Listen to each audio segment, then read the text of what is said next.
Have you ever wondered if ancient prophecy speaks directly to our moment in history? If the words written thousands of years ago could illuminate the tensions unfolding between nations today? What if mathematics, yes, mathematics, could help us listen more carefully to those ancient voices? Today, we explore a question that has echoed through prophetic circles for generations. Will the king of the north defeat the king of Persia to fulfill end-time prophecy? And we'll walk through a remarkable analytical journey that blends textual scholarship, statistical rigor, and spiritual reflection. Let me set the stage. A team of researchers asked a direct question to a sacred text corpus containing 34,211 verses. The question, YHWH, will the king of the north, understood as the United States, defeat and overthrow the king of Persia, understood as Iran, to fulfill the prophecy of Persia being divided into 4 kingdoms in the last days? But this wasn't a simple search.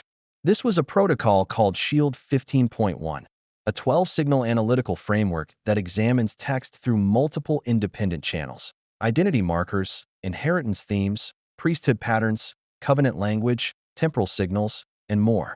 100 verses were drawn at random from the corpus, not cherry-picked, not selected by hand, drawn cryptographically, with integrity seals and pre-registered criteria locked before analysis began. And then, the mathematics began to speak. The system detected what statisticians call an extreme anomaly, a convergence of signals so unusual that the probability of it occurring by chance is less than 3 in 100,000. The Dominion triad, identity, inheritance, and priesthood, converged at 4.61 standard deviations above baseline.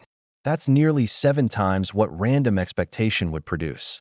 The polarity balance index scored positive 1.996, leaning not toward caution, but toward covenantal affirmation. And the deterministic inquiry answer? 99.4% probability, yes, affirmative. But, and this is critical, the numbers don't replace the text. They confirm that the text is speaking with unusual clarity. So what does the text actually say? The lead verse that opened this draw declares, "And he will judge the world in covenant faithfulness. He will minister judgment to the people in equity." Notice the subject, YHWH himself.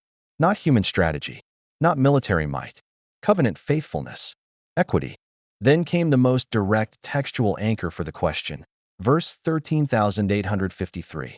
Then YHWH said to me, "Out of the north a calamity will break out upon all the inhabitants of the land." Out of the north, not a nation named, a direction, a pattern, a prophetic idiom recurring throughout Scripture. Other verses in the draw established a pattern.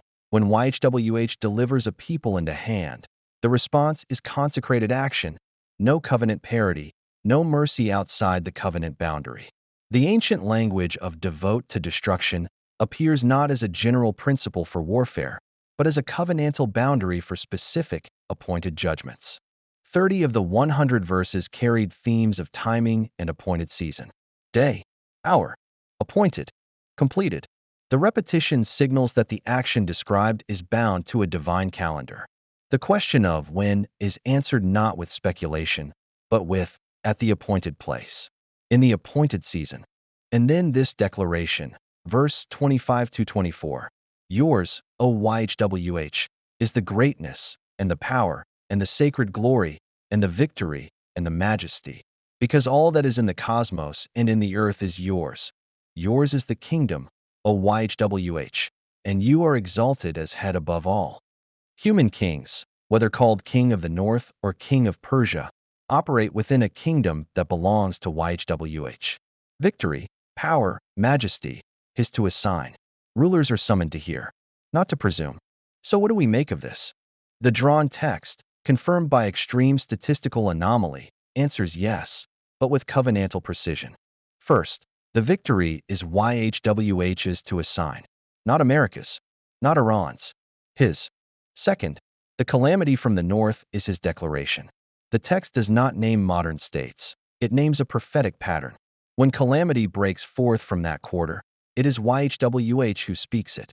Third, the action is consecrated, not merely political.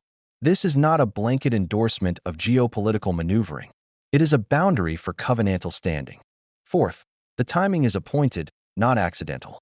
Bound to a divine calendar, not human speculation. Fifth, and perhaps most important, the framework is covenantal identity, inheritance, and priesthood. The question of who defeats whom is subsumed under who stands in covenant faithfulness. The Father's word through this draw is this: set the trumpet to your mouth. The hour is approaching. The judgment will proceed in covenant faithfulness. Those who are on the side of YHWH are summoned to come. The kingdom is his. The victory is his. The equity is his. Selah.